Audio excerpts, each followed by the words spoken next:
students, and they've been so successful. They've done so well for me, representing our school from the very beginning. All the tournaments we went to, you know, from the kids on through the adults, pretty much for the number of students we had and the number of trophies we brought home, it was amazing.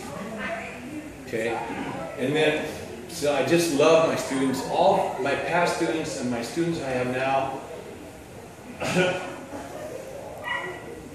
This was just awesome.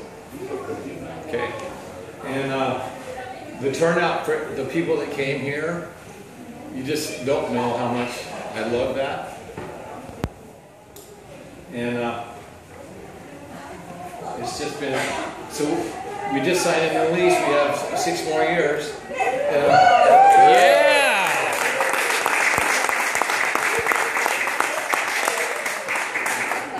And I feel so lucky that I feel so healthy.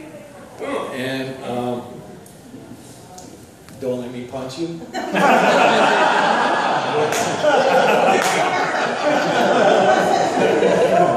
But yeah, so what? How many lessons? We're good at that. Okay, let's see. How many Dons are here? We got.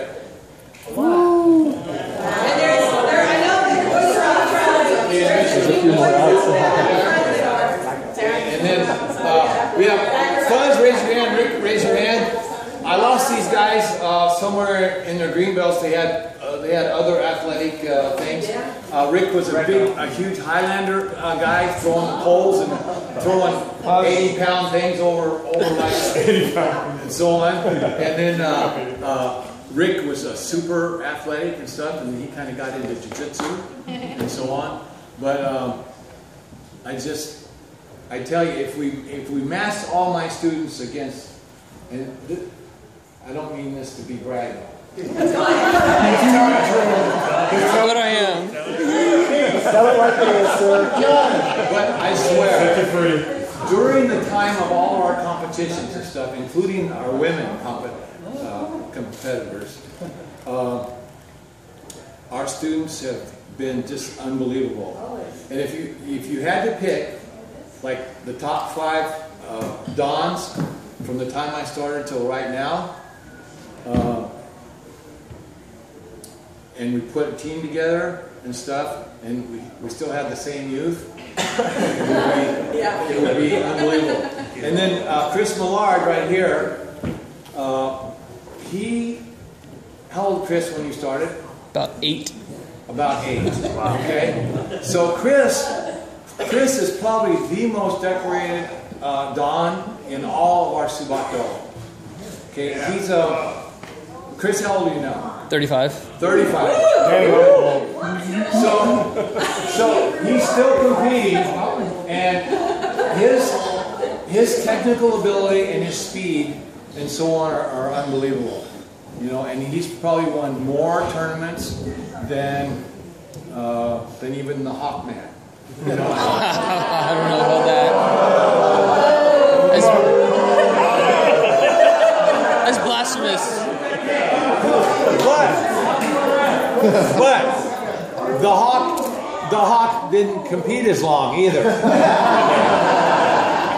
And Hawk went to London and won the world championship.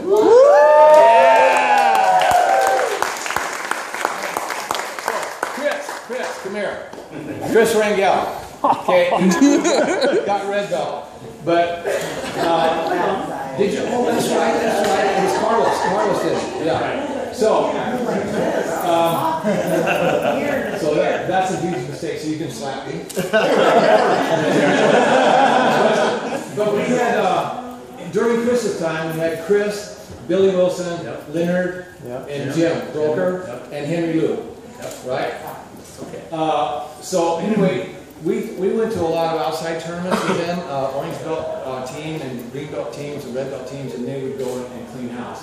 We went to the Long Beach Internationals. You guys are green belts, okay? We went in, and the first day they mowed everybody down. So we had to come back for the second. So we made the finals.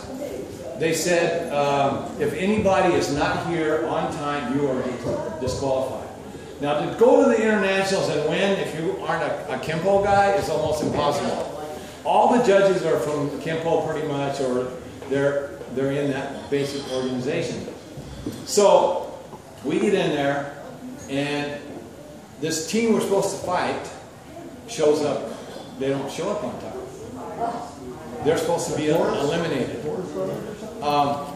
I don't know what Chicken Gabriel, TKFT, right? Okay, so I'm not sure. It was a different team. But anyway, we were supposed to fight them. They showed up late, so they put one of their better teams in against us. And we must have beat them 20-2. Okay, then the next one.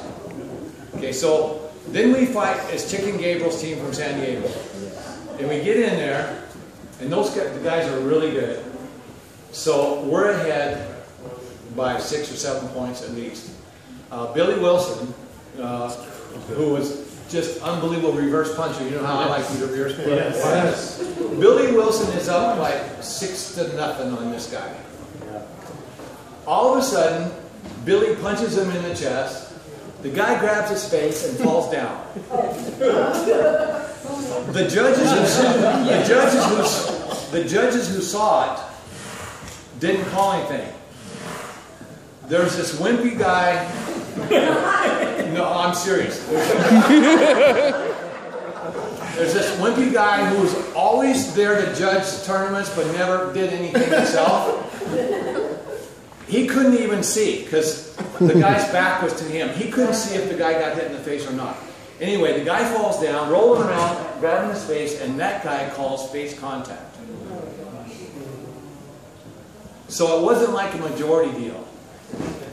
So they're going to disqualify Billy, take away all 6 of his points, and add 5 points to their deal. So we call David Torres, and David did not want us to fight his TKFT guys. And I go, David, here's the deal. He goes, oh, I'm sorry, I wasn't here, I couldn't see it, I can't do anything for you. So we ended up losing that one.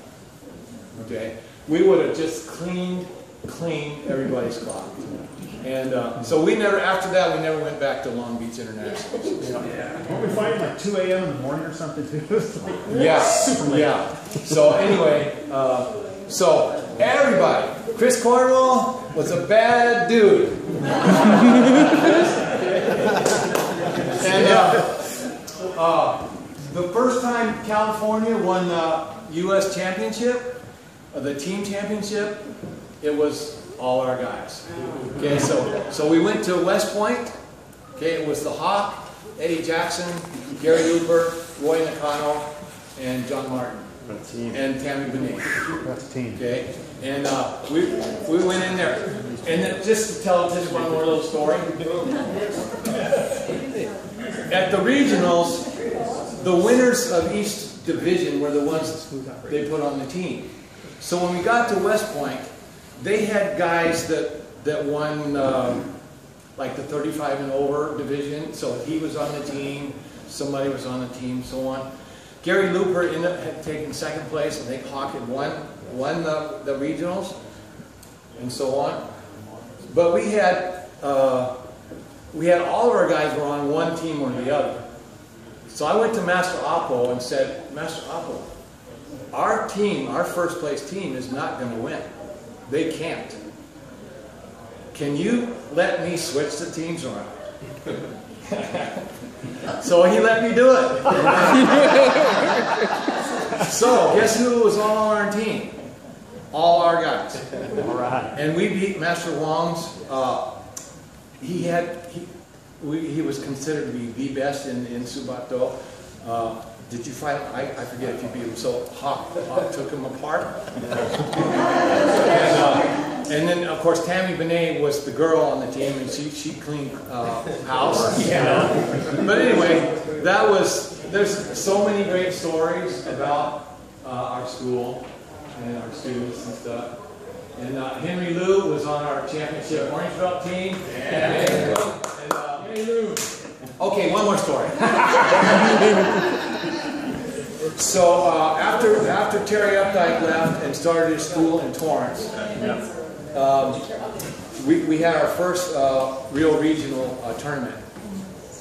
So they had teams then. They had white belt teams, orange belt teams, green belt teams, red belt team, and dawn teams.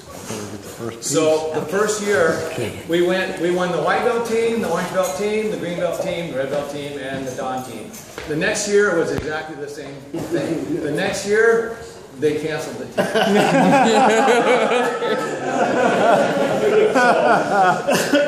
So anyway, that's I just can't believe this, and you just don't know how happy I am.